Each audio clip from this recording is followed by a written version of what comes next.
अंकिता हत्याकांड मामले में एक तरफ सीबीआई जांच को मंजूरी दे दी गई है और दूसरी तरफ एसआईटी जांच पर एक बड़ा सवाल आ खड़ा हुआ है और उसकी वजह है एसआईटी पूछताछ के दौरान बीजेपी से जुड़ी एक महिला की मौजूदगी।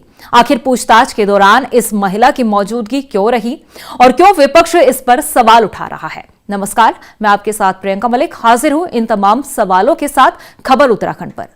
अंकिता हत्याकांड से जुड़े वायरल ऑडियो की जांच को लेकर एक बार फिर सवाल खड़े हो रहे हैं, क्योंकि हरिद्वार में जब उर्मिला सनावर से एसआईटी पूछताछ कर रही थी उस समय मनु शिवपुरी नाम की एक महिला वहां पर मौजूद थी। इस पूछताछ की फोटो सामने आने के बाद हंगामा मच गया।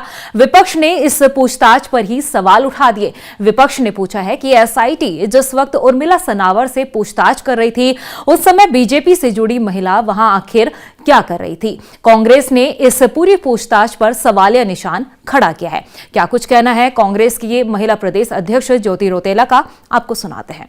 देखिए, हमारा सरकार से, पुलिस प्रशासन से सवाल है। मैं कल हरिद्वार की जो एसएसपी उनको भी फ़ोन करी थी, उनका फ़ोन आउट ऑफ रेंज चल रहा था कि उर्मिला सनावर जहाँ पे एसआईटी में अपना बयान दे रही है वहाँ पे ये महिला क्या कर रही है। क्या उन्होंने एसआईटी ज्वाइन कर ली या उन्होंने पुलिस ज्वाइन कर ली है, पुलिस फोर्स ज्वाइन कर ली है, क्योंकि वो भाजपा के जो भाजपा पार्टी उसकी मेंबर भी हैं, भाजपा के नेताओं के काफ़ी क्लोज हैं और वो बेटी बचाओ बेटी पढ़ाओ के इनके ब्रांड एम्बेसडर भी हैं। और वो एसआईटी जांच में वहाँ पे हिस्सा ले रही है, वो क्यों ले रही है, ये सवाल उठता है कि क्या सरकार अब भी निष्पक्ष जांच अंकिता के मामले में नहीं करना चाहती।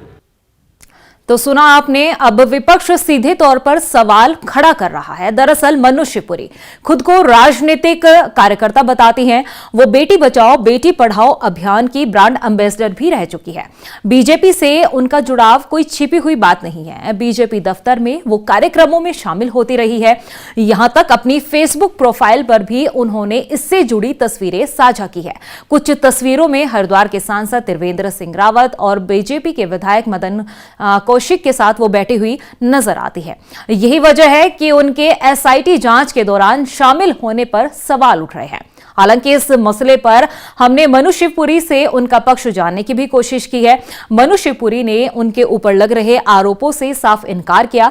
मनु शिवपुरी की माने तो वो एक सामाजिक कार्यकर्ता है और एक इंडिपेंडेंट विटनेस के तौर पर वहां मौजूद थी। इसके साथ ही मनु शिवपुरी ने अपने बीजेपी के साथ किसी भी जुड़ाव से भी इनकार किया है।